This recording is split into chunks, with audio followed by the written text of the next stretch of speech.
حضرت مسیح علیہ الصلوۃ والسلام ایک جگہ فرماتے ہیں کہ خدا نے مجھے مخاطب کر کے فرمایا کہ میں اپنی جماعت کو اطلاع دوں کہ جو لوگ ایمان لائے ایسا ایمان جو اس کے ساتھ دنیا کی ملونی نہیں، اور وہ ایمان نفاق یا بزدلی سے آلودہ نہیں، اور وہ ایمان اطاعت کے کسی درجے سے محروم نہیں، ایسے لوگ خدا کے پسندیدہ لوگ ہیں، اور خدا فرماتا ہے کہ وہی ہیں جن کا قدم صدق کا قدم ہے۔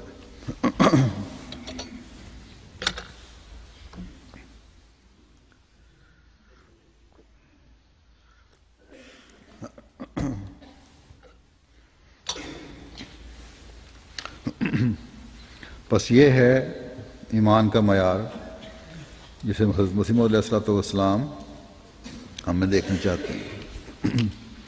اللہ تعالیٰ ہمیں توفیق دے کہ یہ معیار ہم اپنے اندر پیدا کرنے والے ہیں۔ اس وقت میں اطاعت کے حوالے سے بھی یہاں اطاعت کا بھی ذکر آیا تھا، کچھ کہنا چاہتا ہوں۔ حضرت مسیح علیہ الصلوۃ والسلام نے فرمایا کہ اطاعت کے کسی درجے سے بھی محروم نہ ہو۔ اطاعت کے مختلف درجے ہیں یا مختلف صورتیں ہیں جن پہ ہمیں نظر رکھنی چاہیے۔ اطاعت کے مختلف معیار ہیں۔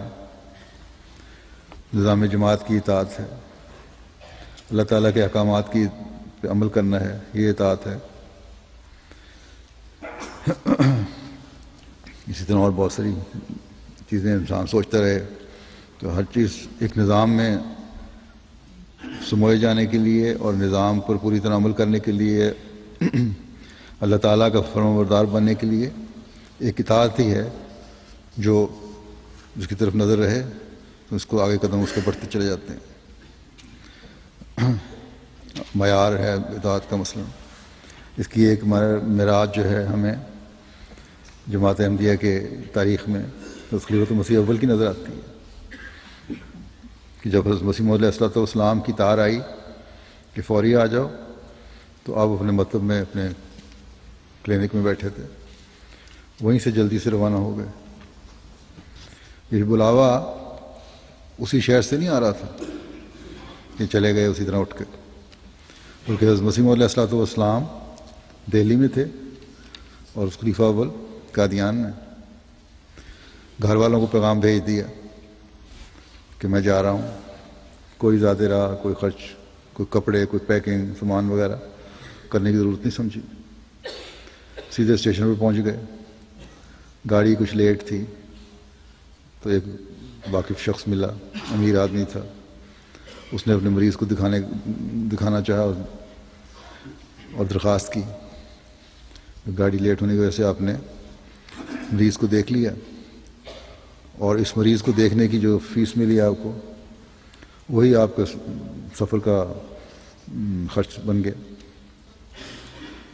اس طرح اللہ تعالیٰ نے آپ کا انتظام فرما دیا اور اپنے آقا کے حضور حاضر ہو گئے۔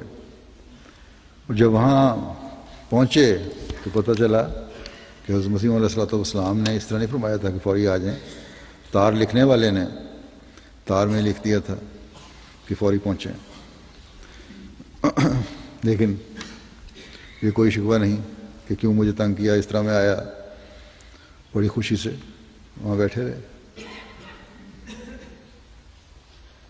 تو یہ ہے اعلیٰ درجے کا معیار اطاعت کا کہ ہر سوچ اور فکر حکم کے آگے بے حیثیت ہے۔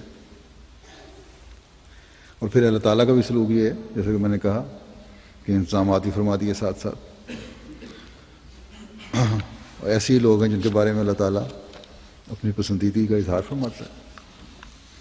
بس یہ ہمارے لیے بھی اسوہ ہے۔ پھر نظام جماعت ہے، اس میں چھوٹے سے چھوٹے عہدیدار سے لے کر خلیفہ وقت تک کی اطاعت ہے۔ اور اصل میں تو یہ تسلسل ہے اللہ تعالیٰ اور رسول کی اطاعت کا، جیسا کہ ہاں حضرت صلی اللہ علیہ وسلم نے فرمایا ہے کہ جس نے میرے امیر کی اطاعت کی اس نے میری اطاعت کی، اور جس نے میری اطاعت کی اس نے خدا تعالیٰ کی اطاعت کی۔ بس نظام جماعت کی اطاعت کے بنیادی درجے کے حصول کے لیے انتہائی ضروری ہے، چھوٹے سے چھوٹی سطح پر بھی۔ کسی بھی جماعت یا اگر دنیاوی لحاظ سے دیکھیں تو کسی دنیاوی تنظیم یا حکومت کو چلانے کے لیے بھی ایک نظام ہوتا ہے اور اس کی ضرورت ہوتی ہے، اس کے بغیر نظام چل نہیں سکتا۔ دنیاوی حکومتوں میں بھی ہر درجے پر اس کے نظام چلانے کے لیے کچھ قانون اور قواعد ہوتے ہیں اور ان کی پابندی کرنا ضروری ہوتی ہے، اور حکومتوں کے پاس کیونکہ طاقت ہوتی ہے اس لیے وہ اپنے نظام کی پابندی اپنی اس طاقت اور ان قوانین کے تحت کرواتی ہیں جو انہوں نے وضع کیے ہوتے ہیں۔ لیکن ایک روحانی نظام میں اخلاص و وفا اور اللہ تعالیٰ کی رضا اطاعت کی بنیاد ہے۔ اس لیے یہاں حضرت مسیح موعود علیہ الصلوۃ والسلام کو اللہ تعالیٰ نے فرمایا کہ ہر درجے پر اطاعت کرنے والے میرے پسندیدہ ہیں۔ بس نظام جماعت کے چھوٹے سے چھوٹے درجے سے لے کر اوپر تک جو نظام کی اطاعت کرتے ہیں وہ خدا تعالیٰ کی رضا کے حصول کے لیے کرتے ہیں۔ اللہ تعالیٰ نے جماعت احمدیہ سے جو خلافت کا وعدہ فرمایا ہے اور قرآن کریم میں مومنین کی جماعت سے جس خلافت کے جاری رہنے کا وعدہ فرمایا ہے اس کی واحد مثال اس وقت جماعت احمدیہ میں ہے۔ لیکن اس آیت سے پہلے جو آیت استخلاف کہلاتی ہے اس میں اللہ تعالیٰ نے وعدہ فرمایا ہے خلافت کا۔ اس آیت سے پہلی آیتوں میں اللہ تعالیٰ ایک جگہ یہ بھی فرماتا ہے کہ اقسموا باللہ جہد ایمانہم لئن امرتہم لا یخرجن قل لا تقسموا طاعۃ معروفہ ان اللہ خبیر بما تعملون۔ اور انہوں نے اللہ کی پختہ قسمیں کھائیں کہ اگر تو انہیں حکم دے تو وہ ضرور نکل کھڑے ہوں گے، تو کہہ دے کہ قسمیں نہ کھاؤ، دستور کے مطابق اطاعت کرو، یقیناً اللہ جو تم کرتے ہو اس سے ہمیشہ باخبر رہتا ہے۔ اور یہاں اللہ تعالیٰ نے مومنوں والی اطاعت کی طرف توجہ دلائی ہے کہ مومن کس طرح اطاعت کرتے ہیں، چونکہ جب وہ کوئی حکم سنتے ہیں تو وہ سمعنا و اطعنا کہتے ہیں،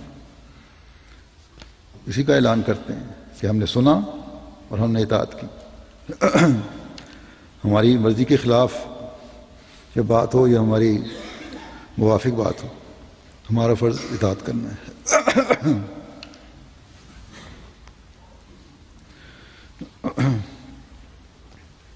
یہ ہے اعلیٰ درجے کا معیار جو ایک مومنوں کا ہونا چاہیے، اور یہ اللہ تعالیٰ نے فرمایا ہے اگر تم مومن ہو تو بڑی بڑی قسمیں کھانے کی ضرورت نہیں ہے، صرف اطاعت در معروف کرو، جو دستور کے مطابق اطاعت ہے وہ کرو۔ کھڑے ہو کر اگر ہم یہ تو کر رہے ہوں کہ جو بھی معروف فیصلہ فرمائیں گے اس کی پابندی کرنی ضروری سمجھیں گے، لیکن جب فیصلے ہوں تو اس پر لیت العال سے کام لیں۔ بس اللہ تعالیٰ فرماتا ہے کہ حقیقی مومن وہ ہے جو صرف قسمیں نہیں کھاتا بلکہ ہر حالت میں اطاعت کا اظہار کرتا ہے۔